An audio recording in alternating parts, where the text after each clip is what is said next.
G'day investors, crypto goers, traditionalists and futurists. I'm Adam Stokes. Welcome back to the channel. We are honored to have Martin North with us again. Martin, thanks for coming back. Hi, Adam. Good to speak to you once again. Martin, I see you're preparing for the bushfires over there. How's it all going? Yeah, well, it's interesting. We are in a sort of a bush fire prone area, so I spent some time today sweeping up and tidying up, and making sure that everything was set ready.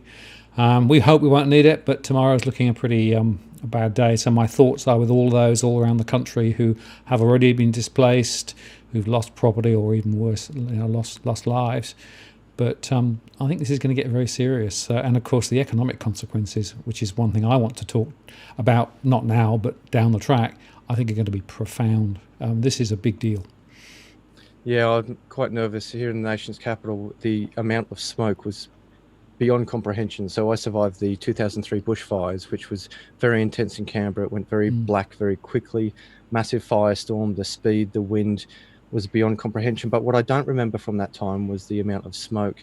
Now today we've actually got it quite clear here, and I'm kind of worried quietly that it's the calm before the storm. That is, it's getting a little bit, I don't know, eerily clear and quiet before we have what could be coming over the next few days, particularly with that heat wave. But I wish you all the best, and I appreciate you putting out that video today, because it certainly stimulated my thoughts, not so much cleaning up around the place, which I've been very disciplined with, but I need to get water pressure to get water out of my water tanks and out of my pool to somewhere, because certainly when the fire comes, power is one of the first things that disappears. Yep. Absolutely. Well, it's interesting. I heard a lot of feedback from that video I put out, which essentially was of me on my roof talking about the things I was doing, right? And people said, look, I really appreciate that really honest and straightforward view of what's going on, because, of course, overseas, most people have just seen these TV pictures of huge blazes and thousands of people, right? And they said, well, it's interesting to get a slightly different perspective. So that's quite fascinating. Yeah.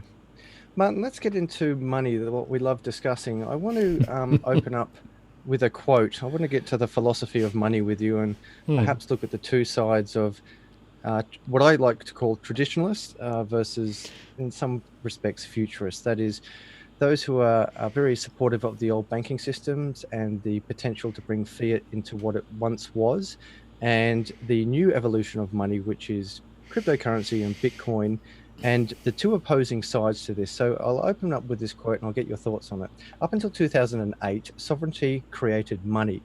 Now money creates sovereignty. The world's biggest population is not China, it's on the internet. The world's biggest economy is not centralized in the USA, it's decentralizing on the internet. Your thoughts on that, my friend?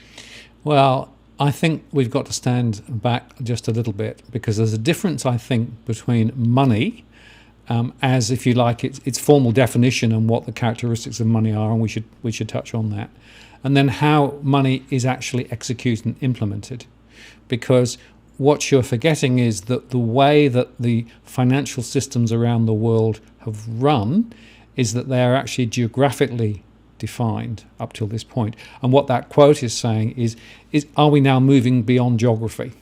Right? That's the fundamental point.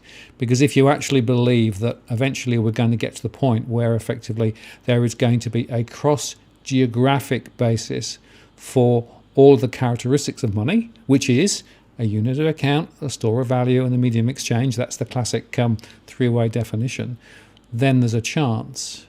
But I think there's a long way to go before we're there, because if you think about the way that money works at the moment, actually the value is actually anchored back within individual countries who actually control the flow of money and the definition of money and all of those things. So in this new super geographic digital world, with that dissipating, what have you actually got? And I think that's probably an interesting place to sort of start the conversation, perhaps.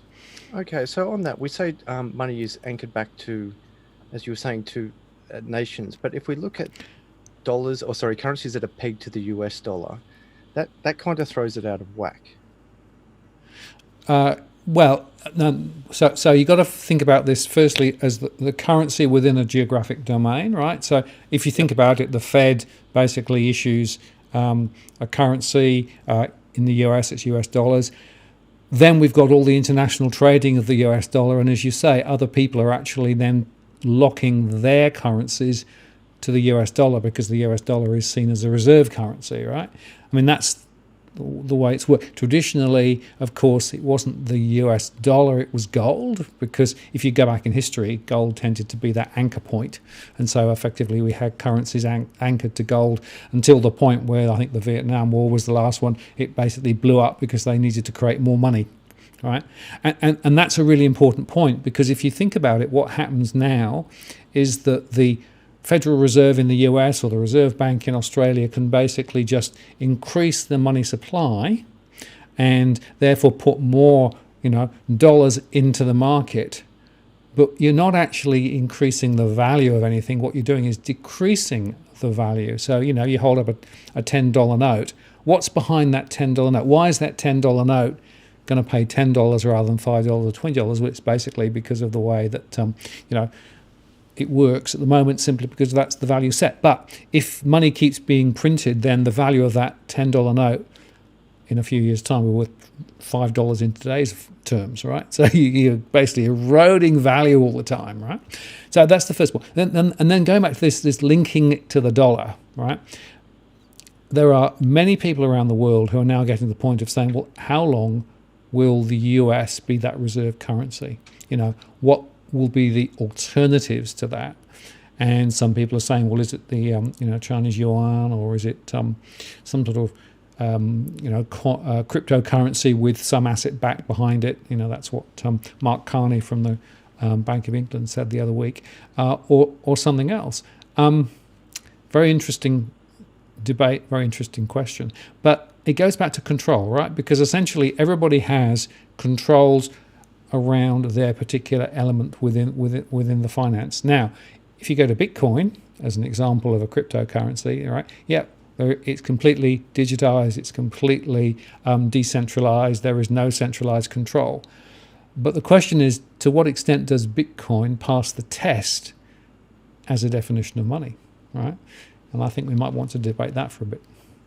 Right. So I would actually say that what money is a language. So if we look at the history of language, the scripture, shall we say, so the first recorded sign, or the first recorded artifact of written language was in fact a ledger, a spreadsheet of debts of farmer A owed something to farmer B, or vice versa. So when we actually look at language, in the first instance, it's in written language, in written scripture, it was about money. Now, we've seen this money evolve, whether it be a knot on a piece of string or feathers, beads, gold, etc. As we've moved through the timeline, and as we're talking about philosophy, the perspective of how we look at things, first of all, through our own paradigms, through what we carry and our own life experiences, but secondly, through the time period of that time. Now, we've seen many things evolve over time, but one of the things that has really failed to innovate, in my opinion, is the banking sector. And in my opinion, the reason why the banking sector has not innovated sufficiently or caught up with the rest of the world as we've had exponential innovation is because it's actually in their best interest to not innovate. That is, it is in their best interest to not move away from a system where they can print their own money, taking the Federal Reserve as an example. Now, noting the Federal Reserve is neither a federal entity nor has any reserves of any value per se.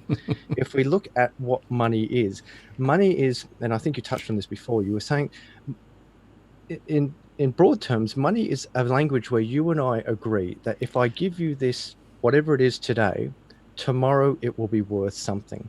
Now, when we translate that to our paradigm of our first world privilege, and we say, well, why do we need this Bitcoin thing?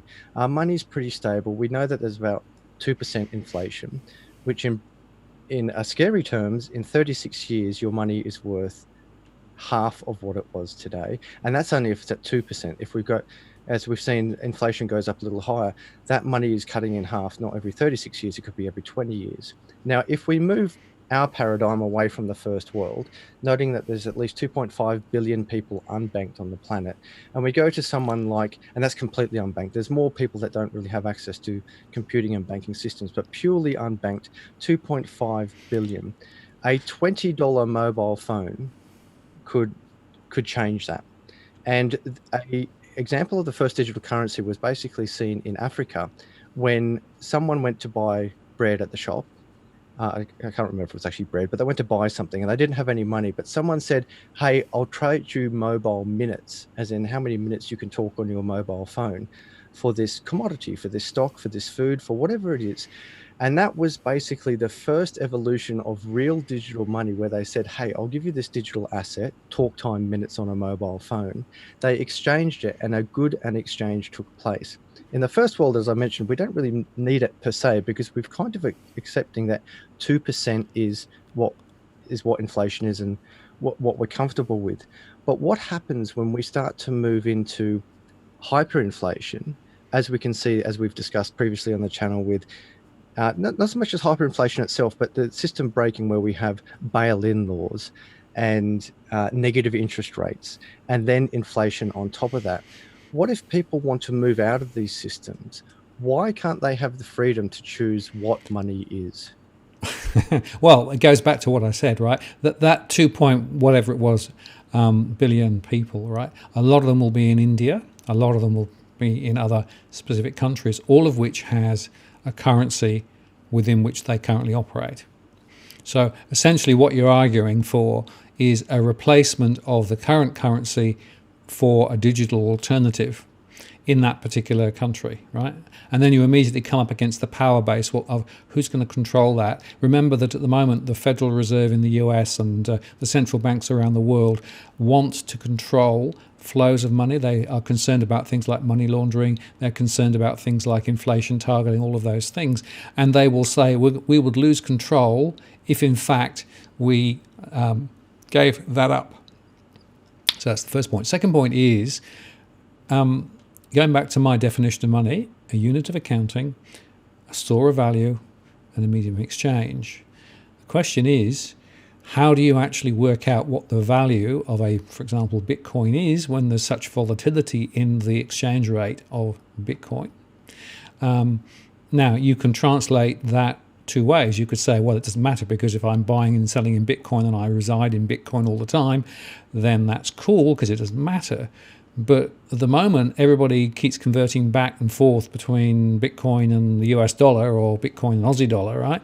And so that volatile movement means that you have no idea what the value of Bitcoin is from day one to day two, which means that it doesn't pass the test at the moment as a store of value. It may go up, it may go down. It's a speculative instrument, right? That's my view. And then the other point to make is that as a unit of accounting, it's very interesting to consider that this could be a global unit of accounting beyond currency definitions, border definitions. That's a whole new thing, right? And I suspect that governments and central banks around the world will push back very firmly on that. I don't think that's going to fly. We're going to end up more likely with central bank digital currencies, which will effectively be electronic versions of the currencies we've currently got. And let me make the final point here, is that today, even with what we have at the moment, most payments are electronic. Most are digital. It's just it's digital within the definitions of existing currencies like Aussie dollars or US dollars, not the other. So it's not like we're moving from non-digital to digital. Digital is already there now. What we're talking about is who's controlling, is it centralized and decentralized, and what is the anchor pin of value, right? And at the moment, I don't think either of those two questions can be answered in the affirmative for any of the cryptocurrencies that exist. So I agree that we're already in a digital age. So I agree that we're already using digital money. The key difference between the digital fiat and digital cryptocurrency is primarily the two primary factors are the decentralization and the limited supply. So we spoke about centralized bodies having control over how much money there is. Now, there's different levers within an economy: the money supply, the interest rate, the tax rate, buying and selling bonds, and so forth. And these are all ways of controlling an economy. And the money supply, the biggest lever is simply pressing print. Now, in the past, they actually pressed print, but now, of course, because it's digital, there's actually physically nothing to print. It's just putting numbers on a screen. Just entry. Yeah. Yep, Yep. agreed. So Yep. it's as simple as me as opening an Excel spreadsheet on my computer right now and saying I have a billion. Now, of course, where that's unfair in the free market is only some people can do that and not everyone can do that. And the other thing that's unfair about that is every time that they do that, it dilutes everyone's money. It dilutes everyone's money through creating a excessive supply or a growing supply, which of course creates an inflationary asset or income as opposed to a deflationary one, which I'd argue is Bitcoin.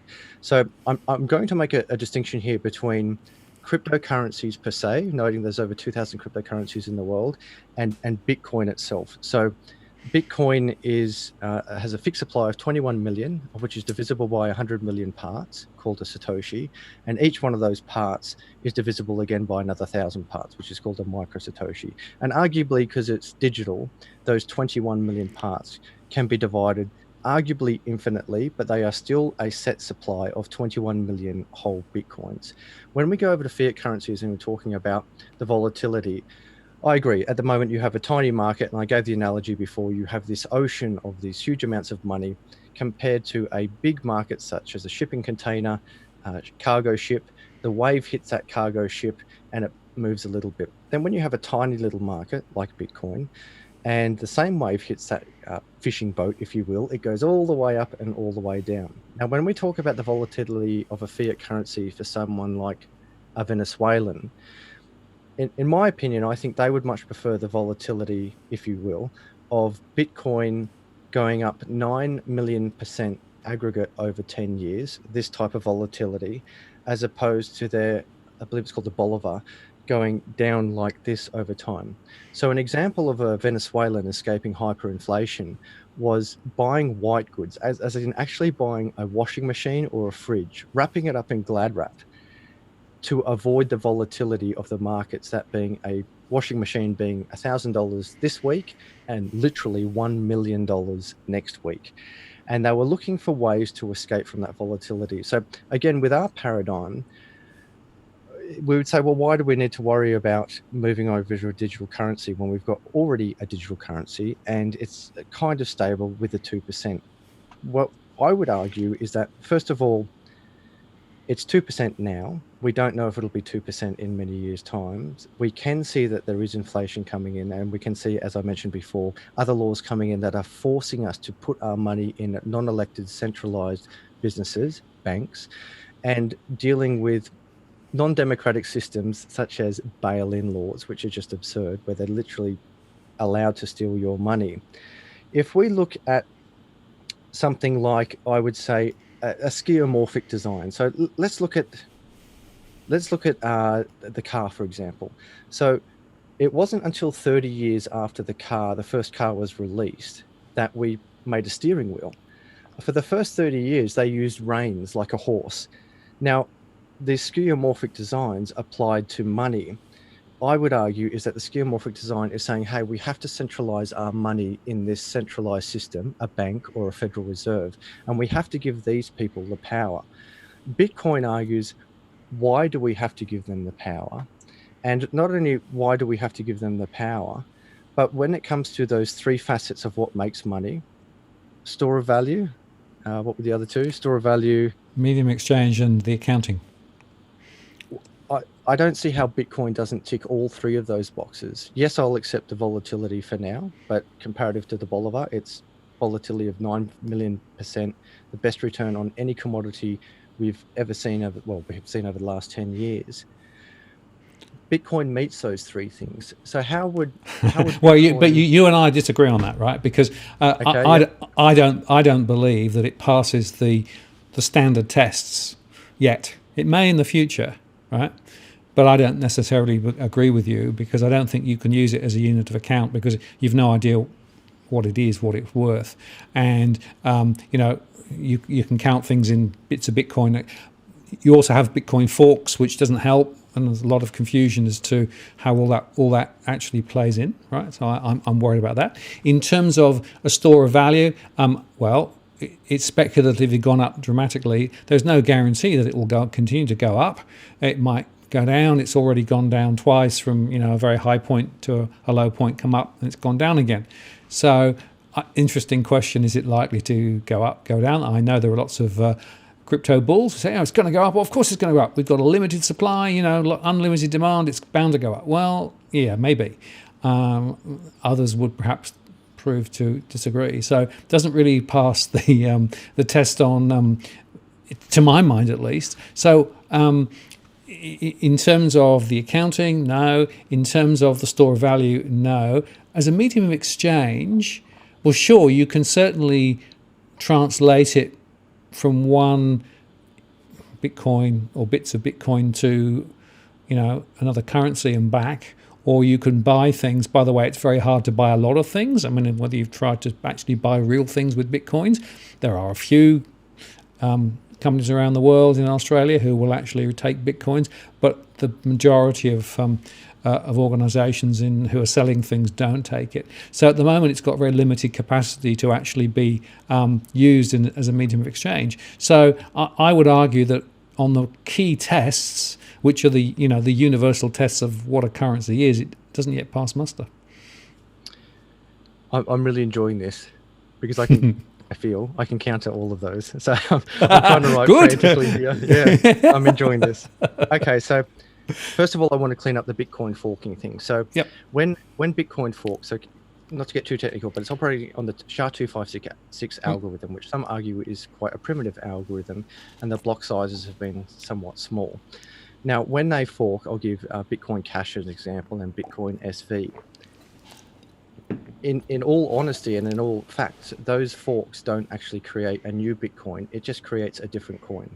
So I mentioned at the beginning of this, there are over 2,000 cryptocurrencies in the world. Yeah, but isn't that part of the problem? Because if you are going to actually hang your hat on a specific alternative to money, you need to actually identify what that's going to be. The fact that you've got 2,000 of these things and more proliferating is part of the problem, isn't it?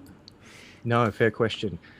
If I fork the US dollar and I say I have US dollar cash and then US dollar SV and then US dollar Martin coin, just because it's got the name US dollar in it doesn't mean it is actually US dollar. So when Bitcoin forked, it didn't actually create a new Bitcoin. It didn't actually create an expansion of the supply of Bitcoin. When Bitcoin forks, and this is where you have if you will, big debate or big fight, big tension within the crypto community itself, just within inside, because you have these things called Bitcoin purists. Now, at the beginning of this, I said I really want to emphasize just on Bitcoin, but your question is more than fair, because there is a confusion that when Bitcoin forks, it's either increasing the supply or creating confusion about, actually, I will pay that, because what happens is people get scammed, not scammed, but misled because it has the word Bitcoin in it. So I'll do a slight digression here, where one of your viewers left a comment in our last video, and they said, Adam, what do you mean no one owns Bitcoin? And I was going to write back to her, I think it was her, and I was going to write back in quite long detail, and I thought I should actually make a video of it. What I mean by that is that there is no Bitcoin company. There is no centralized Bitcoin agency. Now, what's good and bad about that, what is good is that there is no centralized body that can control Bitcoin. They can't stop your payments. They can't create a new supply. They can't do anything that traditional or skeuomorphic designs of banking system could do with money. The bad side of that, though, is there is nothing stopping me right now writing a white paper that says Adam's Bitcoin or Martin's Bitcoins or Bitcoin Cash or Bitcoin SV or Bitcoin Gold, Bitcoin Diamond, Bitcoin, anything that has been created. And the downside of that is that they're exploiting the name of Bitcoin.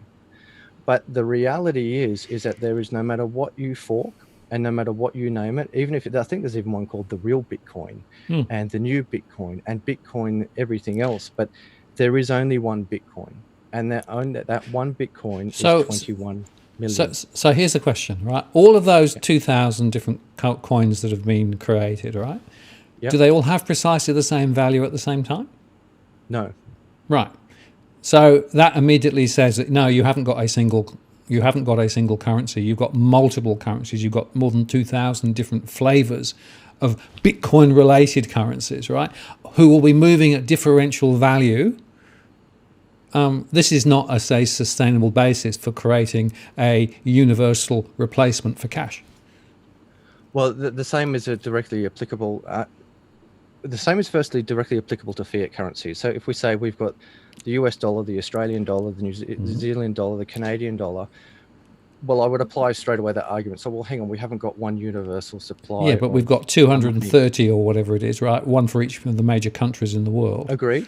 Yeah. Right. But the difference with those, you've already got more than 2,000, right? You've already got more than 2,000. And there'll be another 5,000. Exactly. Isn't that fragmentation? I mean, apart from the confusion in the minds of the average punter, because there are more and more of these things with different values. Yeah. How the hell do you navigate your way through that? You know, do you back Bitcoin? Do you back whatever, right? And people actually then get on their high horse and say, no, it's Ripple, or it's it's this one or that one or whatever it is. That's part of the problem. I think that was a major mistake. If I were executing a strategy for a digital replacement, I would actually be looking for a single unified alternative, which is, by the way, what Mark Carney said. Mark Carney said, you can't do it with all of these fragmented different alternatives. You need a standardized, universal replacement, linked back to some fundamental value, by the way, as well, but that's another story, right? Because this proliferation thing is going to go on, and it's going to get more and more confusing. And by the way, what also happened is that people then get scammed through the process, right? Because they're not sure what they're buying into, and then exchanges collapse, and then, that's something which is a reality at the moment. So there is only one Bitcoin. Remember, we need to make this distinction. Yes, there are over 2,000 cryptocurrencies. Mm-hmm. Yes, there are over 200 fiat currencies. There is only one US dollar. There is only one Bitcoin. Now, if you and I make a nation, for argument's sake, it's probably a poor example, but if you and I make a nation and we call it the Martin Adam dollar, well, if we were a sovereign nation, and this goes back to the sovereignty on the internet and this new sovereign global market, if we can determine a value in that money for whatever way, whether we link it through a finite supply or linking it to gold or just the market determining that they need it, then it has value. Let me give another example. So how many different shares are there in the world? Well, there must be millions. Exactly, millions. Now, most of those shares are absolute nonsense. So I've been investing in shares since I was, I think, 18 and done terribly in many of them. And that doesn't mean that good shares, what's the number one share in the world? Is it Google or Apple? I don't know, but let's say for argument's sake, it's Google. Let's say Google is the number one share in the world. Now, just because millions of other shares have no value because they're absolute rubbish, just as thousands of other cryptocurrencies have no real value because they're rubbish, doesn't mean that Google shares don't have a value. Now, ultimately, value is determined by the market. If the market says it has value, if I say this pen has value and no one else does, then it doesn't really have much value except for me. But if this is the only pen in the world, or there's only 21 million pens in the world, and there needs to be a need for this pen, then the market creates the value. Now, yes, people are being scammed in cryptocurrencies, most certainly. People have been scammed in shares for years. And an argument within the crypto community is that the biggest scam in the world, the biggest Ponzi scheme in the world is in fact fiat currency. And the Federal Reserve within the States being able to print as much money as they like. Bitcoin can't do that. So we really need to make the distinction that all those other thousands of cryptocurrencies are not Bitcoin, and the free market has actually agreed with that. The free market has said that Redcoin is, I'll give you an example. Redcoin is, it got a huge supply and the unit is worth about 1/100th of a cent at the moment. Bitcoin only has 21 million, 18 million of which have been mined, about 17.5 million of which have been mined. Approximately 6 million have been lost. So there's a remaining supply of about 13 million. And the market, the free market, the new sovereign nations, probably clutching at straws here, but the new sovereignty of the economic market, of the internet market, has said, we value these Bitcoins this much. Now, so forks are not Bitcoin. Forks are different coins. And just as we have millions of different types of shares, we have thousands of different types of cryptos. Bitcoin has a value currently of about $10,000, whereas a Google share has a value of thousands of dollars. Other shares don't have much value at all, just as other cryptocurrencies don't have much value at all. Now, when it comes to a unit of count, I would argue that Bitcoin is a unit of account, but when it comes to linking it back to a value of something, we link that value back today with today's paradigm. We link that value back to the US dollar. And up until 1970, I think 73 or 74, during the Vietnam War, as you alluded to, when Nixon de-linked the gold standard from the dollar, we used to link dollars to gold. So we've never actually, for the last, well, certainly in my lifetime, my entire life that I've been alive, fiat has never been linked to gold. But even if we go back to gold and we say, what is gold? I'm getting a bit philosophical here, Martin. You should like this. Naomi Brockman, a crypto goer, a commentator in Australia, she actually put this to Peter Schiff, and I thought it was a brilliant question. She said, what's gold linked to?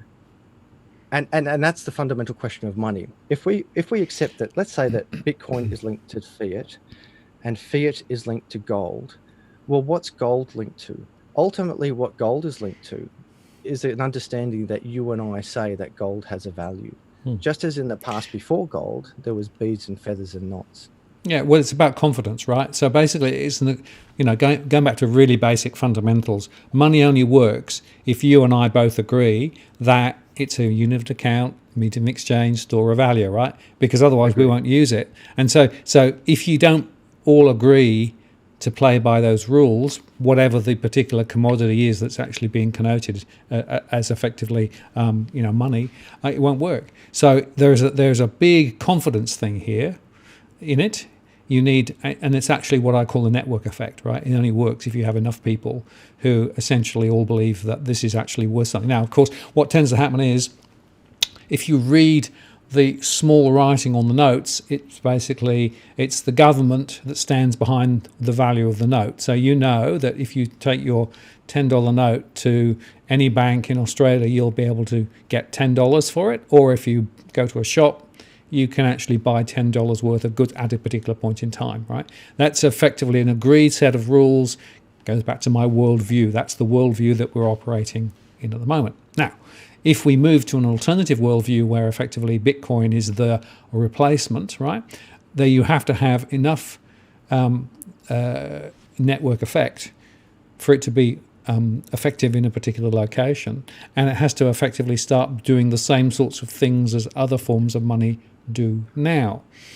I said to you, I think ubiquity is an issue at the moment for Bitcoin. There are a few things that you can do with it, and I even know there are a few ATMs where you can actually push money in and get a Bitcoin out, if that's what you really want to do, or vice versa. But there's not really a deep market, right? So now the question is that going to evolve? Maybe it will. But then I come back to what I keep saying, and that is there's a tussle going on between the decentralized Bitcoin alternatives and the more centralized, controlled monetary systems, whatever they may be, being advocated by central banks and by governments and the IMF and all of those. So eventually you've got this massive tussle going on between the existing players and the existing economies and the existing regulators, all of whom are saying there's no chance that Bitcoin is going to get up as a long-term medium of exchange, store of value. There is a chance that some other alternative digital might, but there's a hell of a lot of work to be doing in the meantime. And we've got to cover things like ownership and identity and money laundering, etc. The list gets longer and longer and longer, right? So the gulf between where we are now and where you would envision you would like to get to, I think, is much huger than I think many crypto bulls would actually really want to recognize. The biggest critics publicly of Bitcoin in the public space are those who have the most to lose. And that, as I mentioned, was those who have failed to innovate, and that is the banks. So ultimately, if you had a business model, I give two business models. One, let's say you're a Federal Reserve where you can just print as much money as you want. And even if there was a video clip out there, I'll try and link it below, where the chairman of the Federal Reserve says, we don't have to worry about debt in the USA because no matter what debt we've got, we can just print more money. Now, those are his words, maybe not paraphrased directly, but those are his words. So on one hand, you've got this model that says, I can print as much money as I want, and no matter how much debt we get into, I can just print more to pay it off. So anything that comes in to threaten that, I would be saying any and everything in my power, not undermining what you've just said, but in pure business terms, if something was going to be that threatening to me, I would do everything in my power to undermine it. Now we go into the next space of digital money. Every transaction going through MasterCard, Visa, PayPal, Apple Pay, banks, and Western Union as example. So the remittance market is worth about $500 billion per year, and the remittance market is mainly for third world people, where essentially people are going overseas, earning money, and sending it back to primarily their women, statistically, and those women are using that money for sanitization within their community, education, and health. And Western Union, who currently has about 90% of the world remittance market, is is making billions of dollars every year in taking up to, and sometimes more than 10% of those transactions. So as an example, if I go over, let's say I'm a third world employee, I go over to the Middle East, which I've seen a fair bit over there. I go to the Middle East, I work hard, I earn all this money, I send it back to my family. It takes 3 to 7 days. They take a 10% cut, but ironically, and that's how I have to send money to my family. I have to I have to even drive into town if I'm unbanked per se. I have to go to a Western Union counter during business hours, wait for that money to go over there and do this transaction. Yet, if I've got a phone, I can text you a picture, a letter, a video file, but not money. But Bitcoin says, well, no, you can actually text money. You can do it for a fraction of a cent. You can do it within 10 minutes, and as the network gets faster, within seconds. So as we move over, and you might say, and I, if you will, I can predict what you're about to say. It's like, yeah, but then they've got to exchange that Bitcoin for their traditional currency over there. Well, I would say, says who? If the person in that country, whoever, it doesn't matter where they are, if I send money to my wife in India, I don't have a wife in India, but going for this example, I send this money to my wife in India, and then she goes down to the bakery, and the bakery says, we accept Bitcoin, a deflationary income as opposed to an inflationary income, then you have this medium of exchange. Now, I would also argue that you only need two people to have a medium of exchange. You don't need everyone to do it. You need proof. Not everyone accepts the US dollar. Not everyone accepts the Australian dollar, and not everyone accepts gold. I can't go to Woolworths and buy a loaf of bread with a gram of gold in my safe. Even if I offer to give them all of my gold, they won't accept it. So there is actually no one global currency, but that doesn't mean it doesn't work. Now, when we go to the medium of exchange, I would argue that it is a medium of exchange because I buy stuff with Bitcoin. So, for example, the intro video to my channel, it was actually paid for with Ethereum, but I've done work with the same provider who sometimes wanted Bitcoin or Litecoin. Now, he had a choice of the US dollar, and one time he did take it via PayPal, which he lost a fair bit on because there was a cut in the exchange. But at other times, admittedly, I've sent him Bitcoin or Ethereum, and Bitcoin and Ethereum has gone down. But over other times, I've sent it to him and it's gone up exponentially. But in any case, he had a choice. And that's why I would ask, why do we have to use a sovereign nation's money? Yes, we can give them tax. Yes, they can watch what we're doing, noting that everything on the blockchain can be seen, more so than cash, noting that the biggest use of illegal money for illegal transactions in the world is in fact the US dollar. We don't ban the US dollar because people use it for drugs. We actually put drug enforcement agencies around it. Now, Bitcoin is more transparent than cash. There are privacy coins. They would be a threat to a government, noting there's over 2,000 cryptocurrencies, and they're calling like Monero coin, which is a privacy coin that governments can't see, no one can see. Those are the ones that would probably be targeted by government. Long rant here, I realize. If two people agree that this is value and the tax man can get his cut from it, and I can leave banks out of the equation, and I can text you that money from anywhere on planet Earth within seconds, as opposed to going through Western Union and waiting 7 days and paying them 10%. Why is this so bad? Well, if you look at it from a utility point of view, at an individual level, you're right. There's no negativity that I can see, because effectively if you both agree that that's the way you want to exchange value, you should be able to do it. But you can't walk away from the political, economic and social reality that the existing incumbents are actually very, very keen to play within the existing rules rather than the new rules, and they will do everything they possibly can to essentially force this new world into the old world. And Libra is an example, I think, of that, moving closer to, if you like, something which is more acceptable to the existing centres of power. And I guess what I'm trying to highlight is this is more a political issue and, frankly, a broader economic issue than it is purely a financial decision in terms of which currency do I use to pay, right? And the reason it's going that direction is because of the concerns.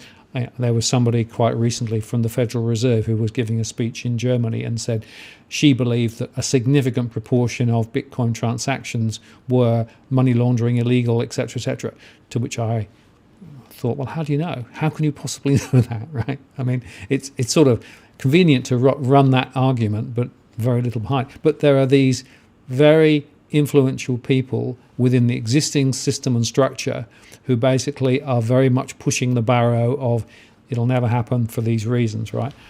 It becomes a political debate, a political argument. I'm waiting for the first government who's going to actually come out and say, right, we're going to scrap our own currency and we're going to actually go cryptocurrency. I wonder how many votes they get at the election. I see our worlds coming together again, Martin. This is why I love talking to you, because I agree it's more political than I'd argue the technology. So horse and cart was the mode of transport for years. Yep. Then the internal combustion engine, we had the steam engine, then the internal combustion engine. And then when the first car came out, by law, there was 3 people that had to drive the car. You had the steerer, the engineer, and then a person walking in front of the car, waving a red flag saying this impending doom is driving down the street. And many people saying, well, why do we need a car when we've got a horse and cart? Now, of course, now a horse and cart still exists, but it's just for fun or weddings or romantic times, or in some ways, third world countries. And the same happened for every technology. I remember when the telephone came out, a British gentleman said, why do we need a telephone when we have message boys? We can just put a message here and send a message boy. Then when email came out, to send an email, you had to write lines and lines of Unix code. And it was a very cumbersome process. Now I can send an email with a swipe. In fact, I can send an email without even touching my phone. I can just tell my phone to send an email. And in fact, even go back a step, email wasn't even on phone. It had to be on a computer. So I agree that there's a lot of pressure on Bitcoin. But I would argue that the reason why the pressure is on Bitcoin is because those who stand to lose the most, banks, Visa, MasterCard, PayPal, they will lose everything if Bitcoin is accepted. So when you transact in Bitcoin, you don't have a bank account. You are a bank. Yep. You are your own bank. So this whole again, skeuomorphic design of a bank is now completely obsolete and gone. And in the crypto community, we say that Bitcoin is in fact a gift, except for XRP, which I'll get to in a second. But your rebuttal on that, my friend? Well, there's two points. The first is, if you think there are 30 globally significant banks as designated by the banking system around the world, right? So there are about 10 in the US, there are about 6 or 7 in Europe, there are 4 in China and a few others around the world, right?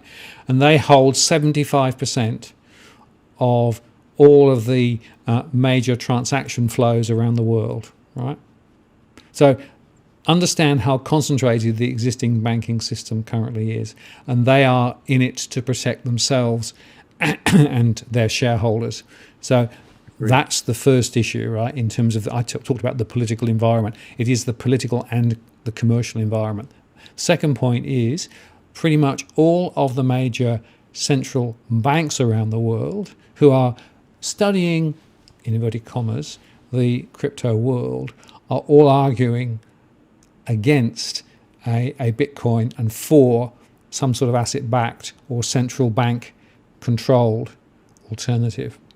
And that's a very powerful set of arguments, and of course they've got political support as well. So that's the political and commercial reality against which you're working. Now, I agree that those are the battles that have to be won. I don't think it's a technology battle at all. I agree with you. I think the ubiquity of Bitcoin and the fact that you can make the transaction simply and straightforwardly on the smartphone or the technology is absolutely right. That's not the center of gravity of the problem, right? It is this political will thing. It is fundamentally about old world, new world. And you're right, eventually the old world passes.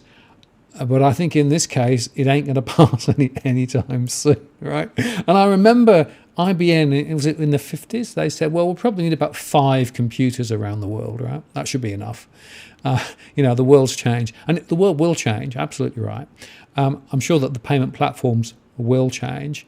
But I think that we shouldn't underestimate the power of those 30 GSIBs plus or minus, and the power of the central banks and the political apparatus around it. And by the way, if you think of China, of course already has digital currencies working within their environment, right, as part of their overall digital strategies. So in fact, in many ways, China's ahead of the curve on some of this stuff, but they're not using Bitcoin. I agree with you. We should not underestimate the power of these banks. They have more money than, dare we say, God. I don't mean that by any disrespect to our religious viewers, but they literally do have more money than anyone else because they can print it and they can create it out of thin air. Well, so no, again, central banks can, commercial banks and the GSIBs can't, right? But they still have huge power and influence. And by the way, the tussle that's going on at the moment, look at the repo and the reverse repo markets, the tussle between some of those GSIBs and the central bank in the US is remarkable, right? Because effectively the central bank is being forced to do things simply because of what some of those big players are wanting. That's the true dynamic against which we have to consider the future of digital money and Bitcoin and those sorts of things. That there's certainly different levels of being able to produce money, but I think through fractional reserve lending, when we discussed this, I think in our second video, but at different levels, you have non-elected centralized bodies that can essentially produce money. Yeah. So the central banks can print money. I'm just saying that the private banks can't. Agreed, but then as you mentioned, they're operating in should we say, probably a monopolistic or yeah. No, exactly, and they can create credit, right? Yep. As we've discussed before, they can create a credit entry that creates money, but that's not printing. Printing money is what the QE from the major guys are doing. So just to be clear about the distinction between the two, both sets of entities are indeed inflating the amount of money in circulation, but they're doing it differently. Agreed. So they're both producing money. Yep. One way or another. Both diluting the value of assets. Yep. And inflating our currency by basically, as you said, diluting it. Yep. Debasing it. And that is immense power, but I don't underestimate the power of the people. That sounds pretty okay. Well, but you make an important point, right? Because if you listen to the Libra guys, right, they say whatever you may think, this is to the existing communities, there are 2 billion plus of people who are basically unbanked, unable to be banked. They should be allowed, from a democratic perspective, to be able to do things that everybody else can do around the world, and Libra is a path that enables them. So, I mean, that's the way that they're going, right? And I think they're actually onto something, because essentially you've got to go round the existing system and the existing banks and the existing central banks. You can't just effectively play the same game as them. And that's the challenge, I think, as to how this is going to play out, because we have to find an alternative route. And whether that's actually, bottom up, which will take a long time, or whether it's something like Libra, be interesting to see, or whether it's an alternative as per the central banks. A lot of different issues in play. the true power of Bitcoin, as I was touching on before, is that unlike Libra, the Libra Foundation, which was led by Facebook and had a conglomerate of many companies, big companies, including Yep. MasterCard and Visa themselves, and PayPal, which have since dropped out for Yep. whatever reason, perhaps because of that political power that we're referring to. I certainly think so, in my opinion. That's why I think so. But there is no Bitcoin company to take to court. There is no Bitcoin CEO. There's no Bitcoin chair or board or body. It's like saying I'm taking the internet to court. You can't take the internet. There's no one to. You can take internet providers to court. You can take servers to court. You can take website providers to court, but you can't actually take the internet per se to court. Yep. And that's why Bitcoin is the internet of money, because it's unstoppable. You can say you're not going to use it, but I'll give a couple of examples here. So when I was in China, I lived in Asia for a while. I didn't live in China, but I used to visit there a fair bit. Now, Facebook is banned. Yep. So what do you think all the young people did in China with Facebook? They just got VPNs. And I saw it all the time. You'd be in a bar and they just open a VPN and be surfing the world on Facebook using a VPN. So that's not legal, but it just shows that the market doesn't care. If there's something that's really important and something, well, is Facebook important? The market determined it as important and many people were using it. So these young people were doing that and they were using it anyway. Now, when it comes to does China use Bitcoin? Well, they're spending millions on mining Bitcoin and making mining machines. Yes, on one hand, it's a business. And some would argue that they're setting up their mining farms next to essentially over excess energy. So they might have, as an example, a big geothermal area or a dam that's producing a fair bit of excess energy, and they'll divert that free energy per se to a Bitcoin mining farm. And there's kind of nothing really to lose in the sense that they're just mining this Bitcoin out of the code. So they're stockpiling it there. Yep. But then when you get onto the decentralization of everything. So first of all, we agree that money is already digitized. Then I would go on to say that Bitcoin is merely an application on a decentralized ledger. So the blockchain, if you will, is the technology, and Bitcoin is merely the first application on that technology. Agreed. Just like the internet, the first application on the internet was kind of email. The internet can do many things, but mainly most people knew the first application on the internet was email. Now, Bitcoin is merely an application on the blockchain. Now, then we get into these. So I think all money will be on the blockchain because it is far more efficient.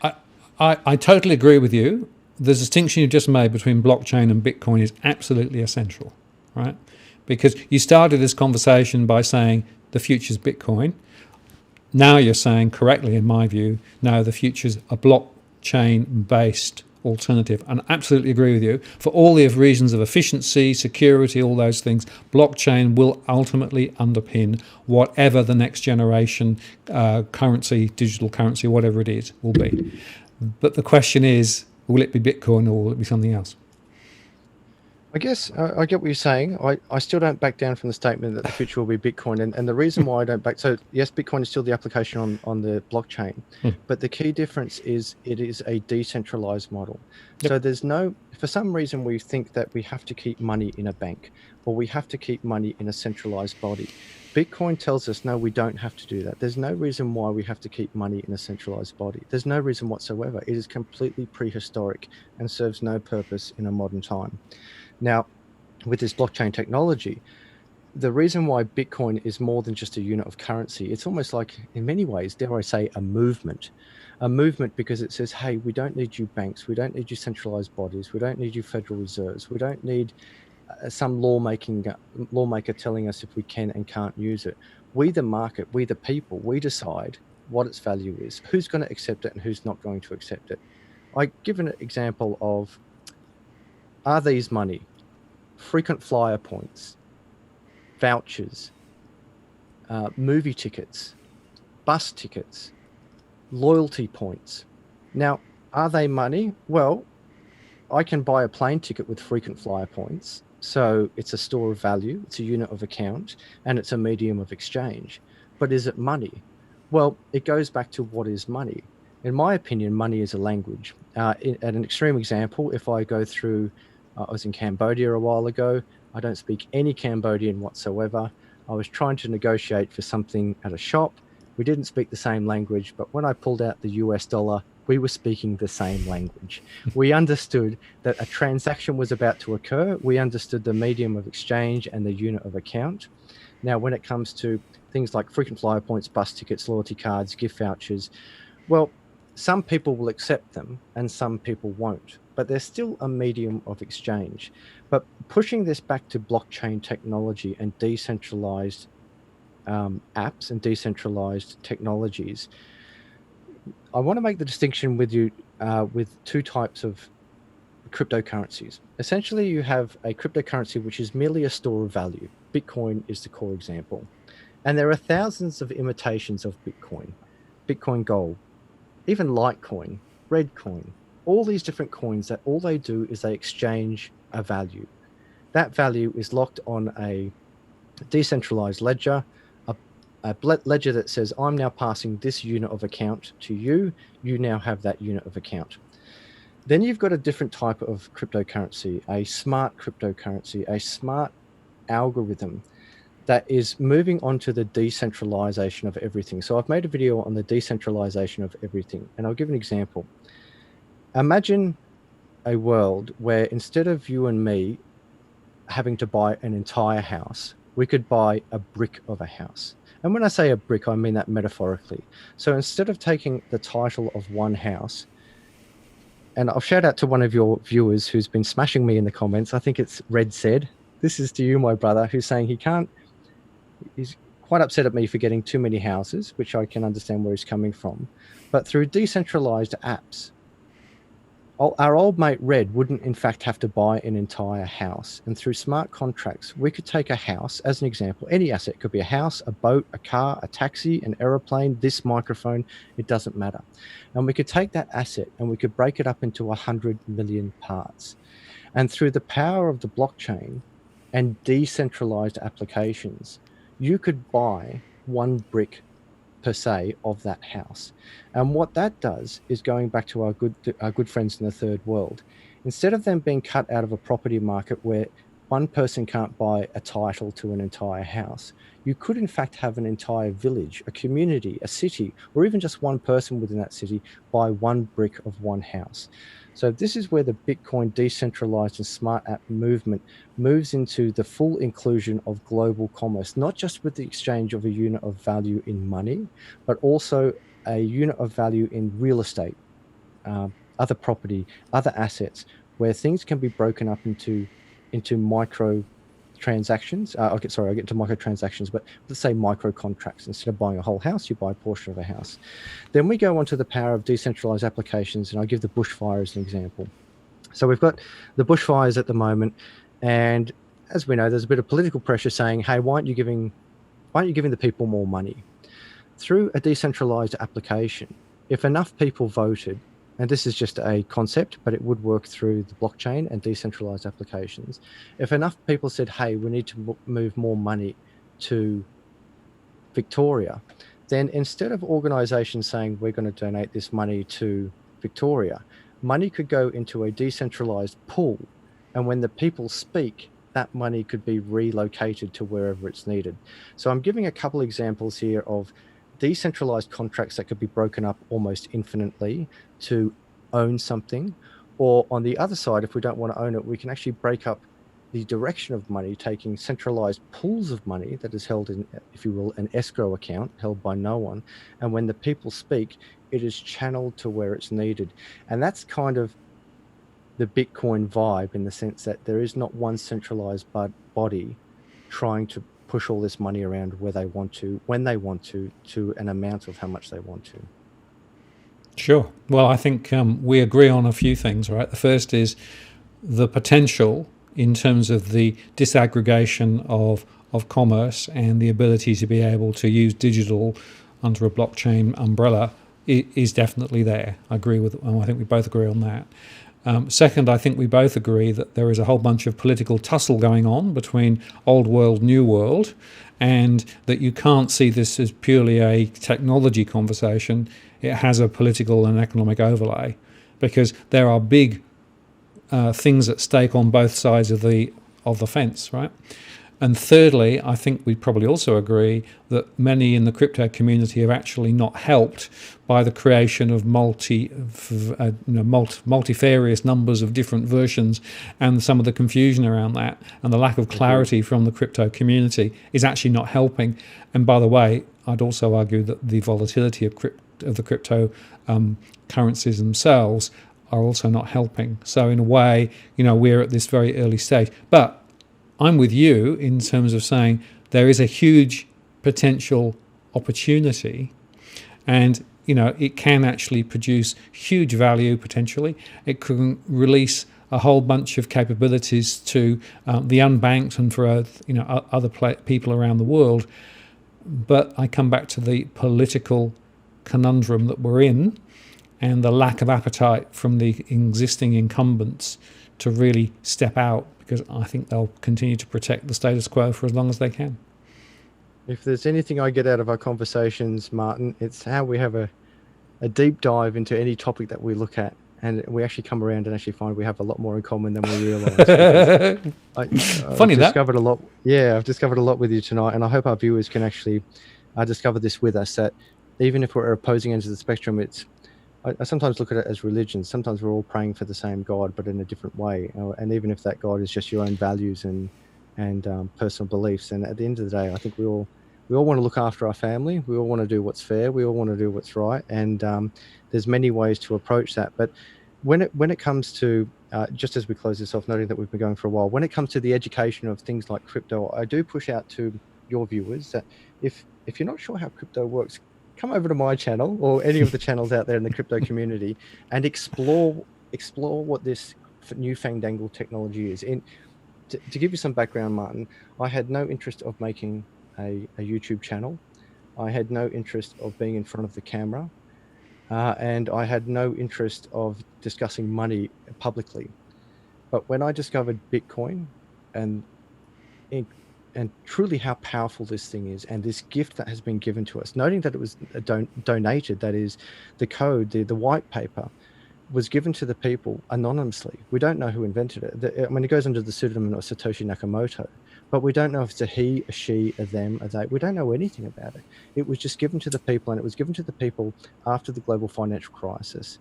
And some argue it's the greatest gift that we've ever been given.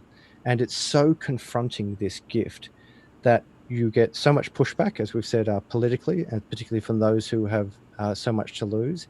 You get so much enthusiasm from people, I guess, like me in the crypto community, who are like, wow, look at this thing. And I will just touch on quickly before we close off on XRP, because I've noticed there was one of my subscribers who rightfully put me in my place, Agora. I'm shouting out to you, because I said on behalf of the crypto community, XYZ.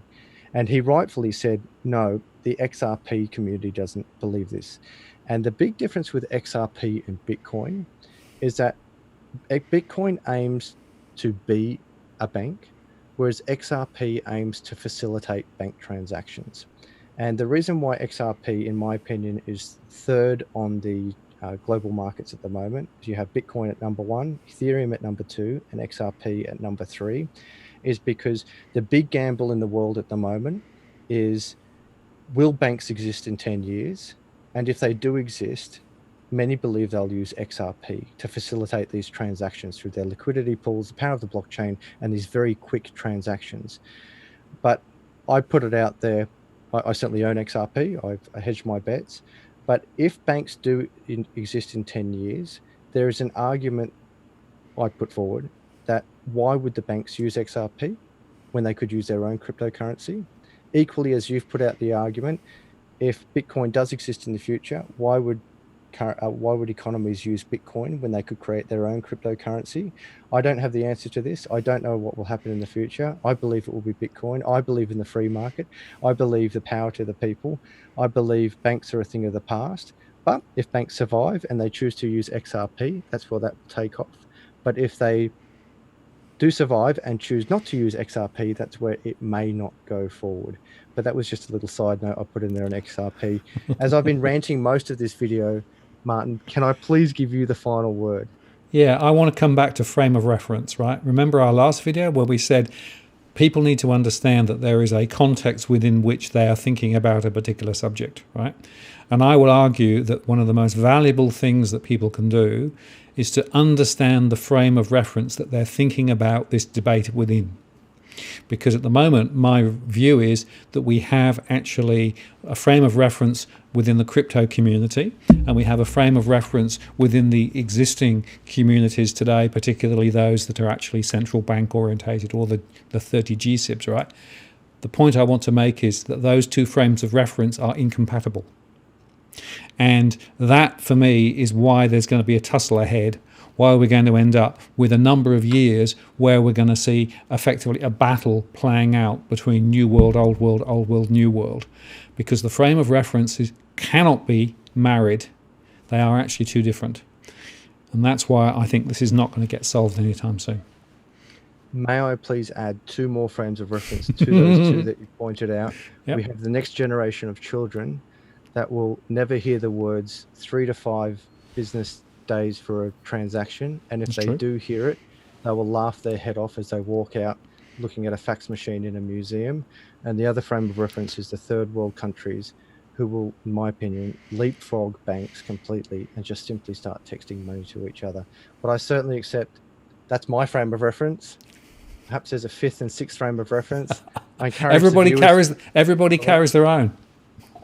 Yeah, Martin, this has been great. I love talking to you. I really do wish you, Wes, the best in the tomorrow in the bushfires. Hopefully they pass safely, per se, if there is such a way of saying it. I hope the winds are kind to us. I hope we get rain. I've been waiting. We haven't had rain for months down here. No, all my tanks are dry. Yep. Nor me. Have you got enough water in your tank?